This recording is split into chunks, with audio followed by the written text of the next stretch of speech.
Bonjour à tous pour ce 5e épisode de ta scène qui t'a le plus marqué, où j'invite à chaque fois un youtubeur à me parler d'une scène qui a eu un gros impact sur lui. Et aujourd'hui, c'est au tour d'un ancien, monsieur Jules Melon, représenté par Julien, de se prêter au jeu. Et pour le coup, il va nous parler d'une œuvre magnifique que j'encourage tous les enfants à regarder au moins une fois dans sa vie. Vous êtes prêts? C'est parti.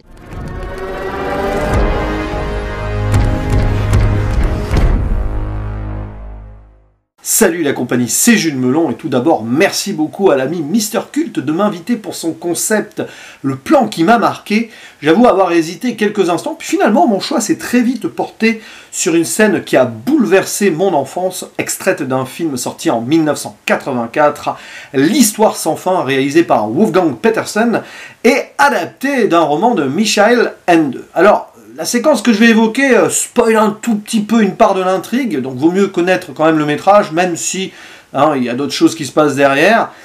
Et avant d'en parler, petite contextualisation ici sur l'histoire d'aventure héroïque fantasy qui appelle à l'imagination d'un jeune garçon sur son cheval à la quête d'un remède pour sauver l'impératrice de son monde afin d'empêcher que le néant l'envahisse. Tout ceci du point de vue d'un lecteur humain comme nous dans le vrai monde. Oui, il y a une mise en abîme dans ce film. Et sur la scène qu'on va décrypter ici, il y a aussi ce pouvoir de la mise en abîme, notamment sur la fin de celle-ci.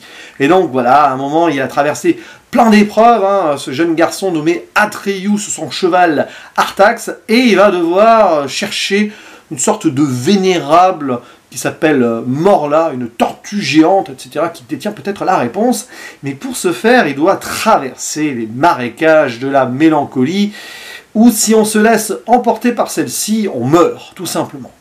Et en avançant péniblement, voilà, avec sa bête fidèle, Atreyu va se rendre compte qu'il est difficile d'aller plus loin. Lui, il y croit, sauf que malheureusement, son cheval va s'arrêter. Et c'est à cet instant qu'une musique électro apparaît, composée par Giorgio Moroder, et on commence à rentrer dans la détresse absolue, à la fois du cheval et de son jeune maître, qui ne va pas comprendre de suite ce qui se passe.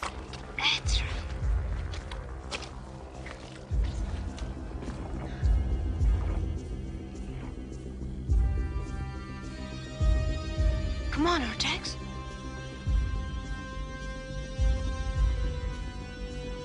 Et d'ailleurs, une nappe de synthé apparaît au moment où Atreyu se retourne vers Artax.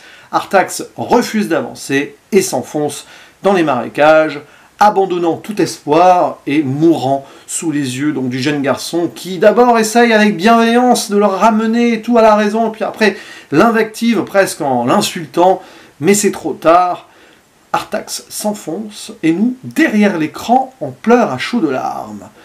Fondu au noir, Atreyu se rend compte plusieurs minutes après que son cheval n'est plus là, il ne bouge plus, il pleure, le lecteur derrière, qui s'appelle Bastien dans le vrai monde, pleure aussi, et nous spectateurs, on a déjà pleuré toutes les larmes de notre corps.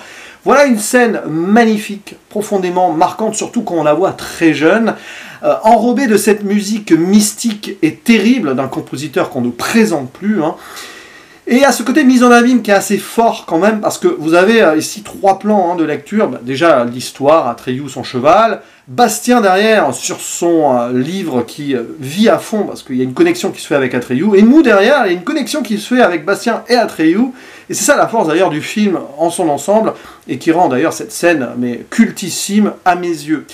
Même dans la réalisation, le découpage est assez simple, mais on avance et tout, les plans statiques, le fondu au noir avant de se rendre compte avec ellipse que le cheval n'est plus là. C'est assez osé pour un film pour enfants, même si c'était pas forcément un film pour enfants non plus, mais il a été présenté en tant que tel. Et le genre de choses qu'on ne fait plus trop quand même dans les films pour jeunes publics de nos jours. Donc voilà, j'avais envie de remettre en avant ce moment assez terrible que j'ai dû découvrir à la télévision, alors je sais plus sur quelle chaîne. Et puis ce film m'a marqué à vie, et un jour j'en parlerai aussi sur ma chaîne. Je ne l'ai jamais fait, mais c'est parce que ça fait partie de ces films où il y a le cœur qui bat à chaque fois que je le revois. Petite anecdote d'ailleurs sur ce moment-là, pas mal de rumeurs annonçaient que le cheval, donc qui jouait Artax, était vraiment mort. Voilà, des rumeurs bizarres qui sont apparues sur internet des années après, donc la sortie du film, ce qui est absolument faux. Un cascadeur a totalement démenti la chose quelques temps après. D'ailleurs, il y a eu 2 chevaux qui ont été utilisés pour cette scène. Voilà, ils ont tourné la scène en plusieurs fois, ils ont gardé la meilleure. Mais tout va bien, aucun animal n'a été blessé sur cette séquence, c'était très bien fait, il était attaché à une sorte de plateforme qui descendait, et puis bon, s'il y avait eu un problème de sécurité, il aurait été remonté très très vite.